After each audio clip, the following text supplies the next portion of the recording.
I curse you. This is a story from the podcast Jim Harold's Campfire, my show, and it was told to us a few years ago by John from Idaho. It's quite the story. I've kept this story to myself for many years, primarily for fear of ridicule. I probably wouldn't believe it had I not been there. My father ran a painting business in the late 70s and early 80s, employing several people. And one of the men wasn't working out, and my dad, well, he decided that he needed to let him go.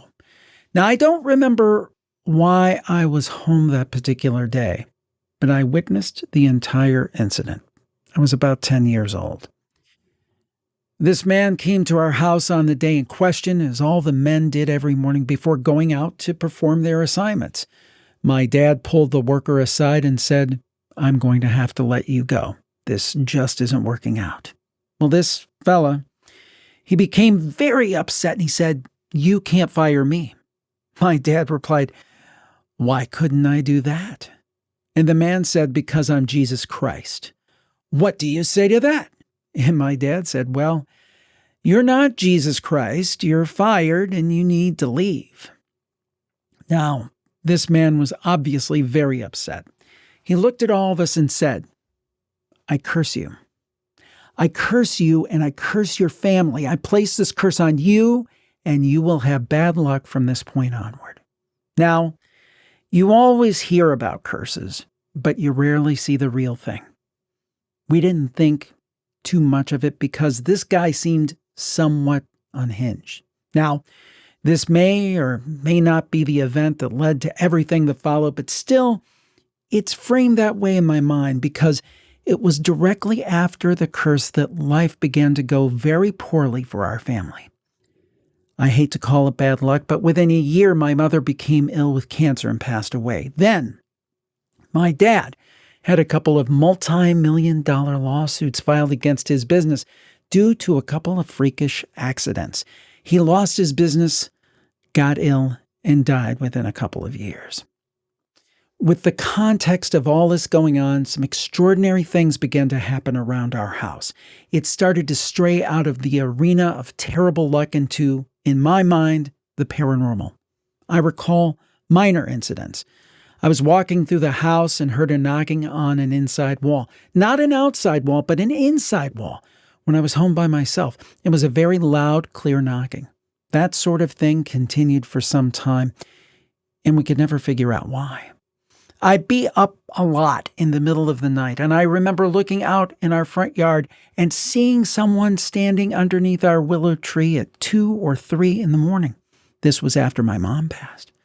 Now, my initial thought was that my eyes were playing tricks on me, and I was only seeing a shadow, but it was one strange shadow. On more than one occasion, I saw it detach itself from the tree and then move away. Life was tough. Within a few short years, my mother died, then my grandmother, my only surviving grandparent, who died, and my father passed as well. The intensity continued to ratchet up until this one night, the story's climax. It was 1980, and I was asleep in bed when I had a dream, which was absolutely horrible. In it, I began to see this green fog come up the stairway, and then out of the mist, I saw my mother and grandmother emerging. But they weren't ordinary people. They were crawling along the ceiling with claws and fangs. It was just a terrible, terrible dream. I woke up with a start, very shaken, but clearly cognizant that this was just a dream. At that point, I felt pressure on my chest, pushing me down into my bed and holding me there. Now, of course, I am familiar with sleep paralysis, but I don't know how to think about it. Sometimes it's considered a purely physical phenomenon, and others believe a supernatural component may exist. When I experienced it, it felt anything but physical. As a matter of fact, it seemed like what I believe they call the old hag syndrome. That seemed a lot more appropriate because not only was I unable to move, but I felt pressure pushing me down into my bed. Then, as I was fully awake, struggling against that force, I heard a voice whisper my name very loudly and clearly next to me. It said, "John." I still couldn't move. I was obviously scared to death and trying to shake this off. Finally, the pressure was released. I jumped out of my bed and quickly went toward my light switch. Underneath it, I saw something hard to describe. Words fail me, and I don't know what to call it. A creature?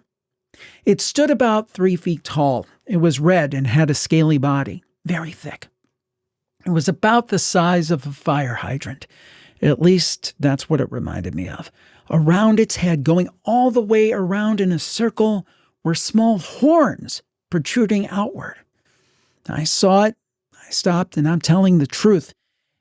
It opened its mouth and it laughed at me. I leapt to the side, turned on the light switch, and there was nothing. I was very shaken at that point, questioning my sanity. I went downstairs into the living room and I sat down in a chair. I put my head in my hands, trying to make sense of the world. Opposite me, our TV set turned itself on. We didn't have a remote control. It was 1980. You had to physically go over to the TV and pull the knob out. And I did not turn it on, and I know it. It powered on by itself. Now, stations didn't broadcast 24/7 back then, so there was only static on the television. I didn't know what to do. I got up, shut it off, and looked out the front window. There was that shadow again, standing outside by the willow tree. Now, I don't remember what happened from there, except to say that I tucked this away as best as possible into the back of my psyche, thinking nobody would ever believe this. If you said I felt a touch, I heard a kick, that's one thing, but to claim I saw a creature that I could see and describe, well, that's likely to be dismissed. But that's my story. After my father died, everything seemed to turn around. It was just this strange series of horrible coincidences for those few years, if that's indeed what they were. But I have my doubts. It was one tragedy after another. I would have never tied them together had I not seen that man point at us, look us in the eye, and say, "I curse you." And that's the story of John from Idaho, as told on the podcast, Jim Harold's Campfire. You can find it wherever you get your podcasts.